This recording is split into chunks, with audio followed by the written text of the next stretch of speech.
Matthew W. David asks, it's hard finding stuff for costumes. Where are your favorite places to look for pieces that you are not making? It is hard. The signal to noise ratio, especially with the ex-Kozer costumes, which seem to saturate every buying platform there can be. And those are reasonable costumes within certain bandwidths, and I have bought many of their pieces to get to understand a costume or to use as base pieces to build off of. I'm not trashing ex-Kozer. I'm merely saying that they are so saturated out there on sales platforms, it can be difficult. And then you have people who don't have the license. People often sell stuff on Etsy under other names, which is interesting. You'll find some stores on Etsy, and I'm not going to call out any because lawyers, but I remember buying a pair of Captain America gloves, and they weren't called Captain America gloves. They were from Civil War, and they were called Soldier in Love gloves. And and how did I find that? I found that by looking at cap gloves, by writing the term cap gloves. So it's a lot of Google searching. When I feel like the signal to noise ratio is really high on Google, I go to Bing or DuckDuckGo or other search engines and try those. What you should understand within the universe of cosplay is that the highest level homemade costume stuff is coming in under the radar. It's not being necessarily sold on Etsy, or as for a new movie, it's very rarely being sold on Etsy. It's more like somebody making a run for a bunch of friends through the Prop Summit or the Replica Props Forum or one of those cosplaying forums. So going to those forums, you can often find who maybe is the reigning expert of that kind of suit, or who made the best version. I just bought an Ant-Man mask that was part of a run from the RPF a couple of years ago that was highly thought of. I'd been waiting for one of those specific Ant-Man masks to come up for sale. So it is catch as catch can, and I still have difficulty. I just found a seller of Matt Reeves' Batman parts on Etsy that are really nicely made. And again, for a maker like this, sometimes what I'll do is I'll buy one piece from them, and based on the quality, I'll understand, oh yeah, this person can get me all the way there. And then sometimes I reach out to that person and commission stuff. That's another really good thing to try, is if you can't find someone who's making the thing that you want, but you found someone on Etsy who makes something similar, you might be able to commission it from them. And that cost can actually be more reasonable than you might think, depending on the maker and where they are and what they charge. Those are my strategies. Yeah, if you have other strategies to contribute, please put them in the comments. I think that would be useful. I will be reading to see if I can learn anything new.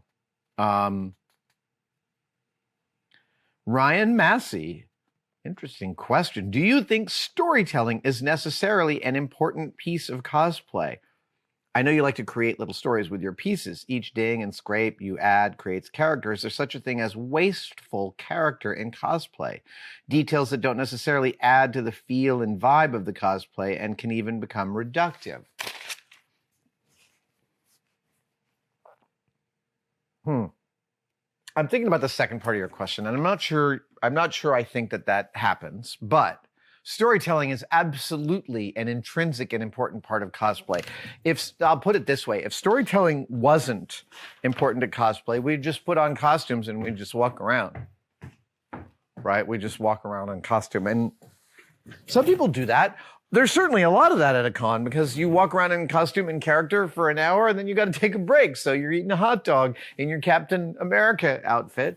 It's not necessarily in character, but the poses that you find for pictures and the ways in which you learn to stand in a costume, all of that is storytelling.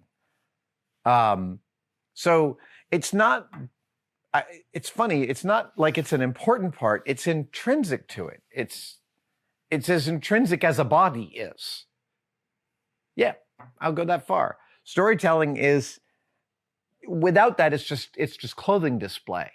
And because we infuse those costumes with the movement or the gesture of the character that embodies that costume, that we're telling that story. It's theater. What happens on the con floor is absolutely a kind of theater that has, where the line between the audience and the performer is super blurred in a way that's really quite beautiful, and I think can eventually teach us about theater. You know, there's been a lot of immersive theater has always been around, but Sleep No More seems to have engendered a new cultural shift into immersive theatrical environments where each attendee can take home their own experience. And I think of Meow Wolf actually as also part and parcel of that kind of trend. And I know it's like, it's all for the gram, but there's also a personal experience that's happening in each of those spaces that is really quite unique. And I think it's really special. Let's see. Oh, right. Let's do some more live questions.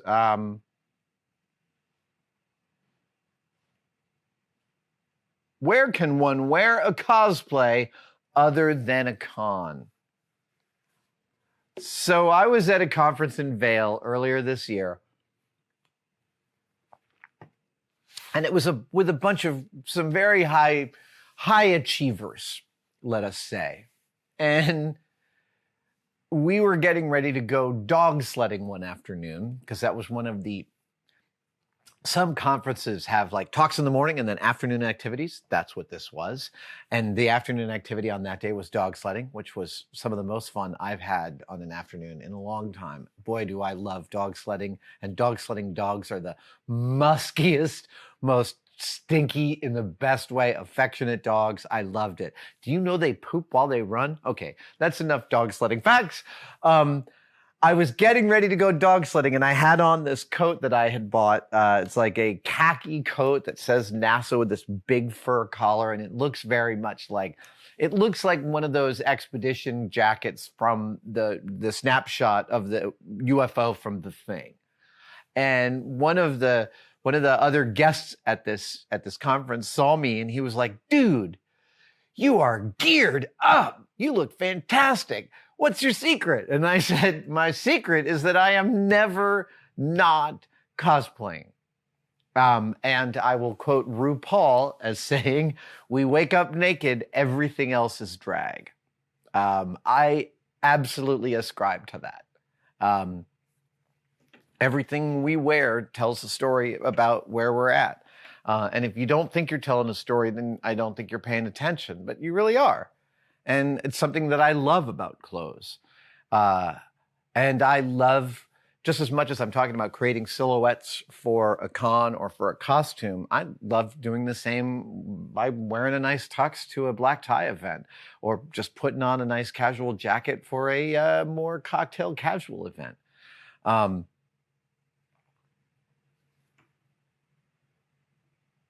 Yeah. So, but you're asking about cosplay specifically, specific cosplay. Well, there's Halloween. That's one. There's encouraging your friends to have a costume party. The Industrial Light and Magic community and all the model makers and of that strata in San Francisco, there used to be out in the East Bay a superhero party every year. And in addition to Halloween, a bunch of my colleagues at Industrial Light and Magic would make really awesome costumes for the superhero party. So there's costume balls. And then on Halloween, I don't necessarily go out trick-or-treating, but pretty much every year on Halloween, I'll put on a costume and spend the day wearing it here in the cave. Last couple of years, it's been Captain America Winter Soldier, just because that's a pretty reasonably easy costume to work in. And it just looks better the dirtier I get it.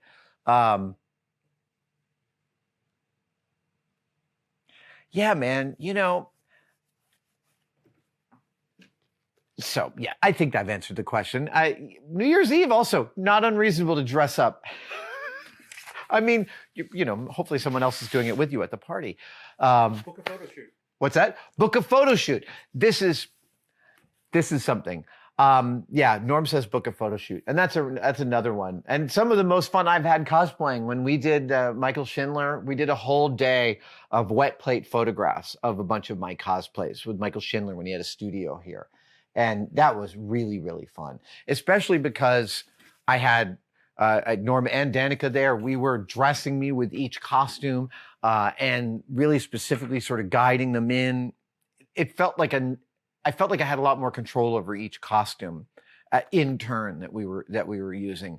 Taking good pictures of your cosplay, always a really, really good idea. And frankly, it's really good to try and do it around a con, because there's a peak of like, you brought your costume to this very high level for the con.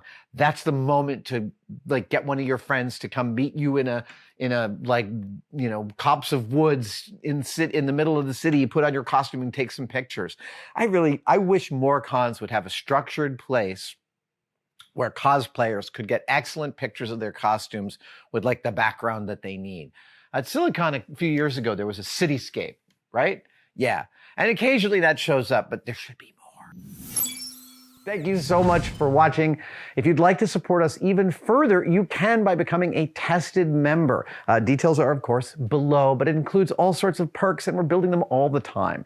You get advanced word and behind-the-scenes photos of some of our projects. Questions, you get to ask direct questions during my live streams, and we have some members-only videos, including the Adam real-time series of unbroken, unedited shots of me working here in the shop. They are weirdly meditative. Thank you guys so much. I'll see you on the next one.